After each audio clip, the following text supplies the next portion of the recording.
And we are here for the movie premiere of Orisa. So I decided to dress like Orisa himself. So how do you feel now? You know I don't come out of it. I know. Whenever I step out, it's a gap. Do you think you are back or you are back? Sometimes I will know you are not in this country. Are you back? Yes, I came back because of Orisa.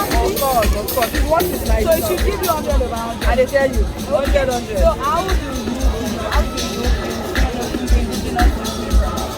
the thing is, I must commend the fact that after a long time, the cinemas are beginning to appreciate epic movies. And from Uncle Femi Adebayo, now Uncle Odunlade Adekola, I am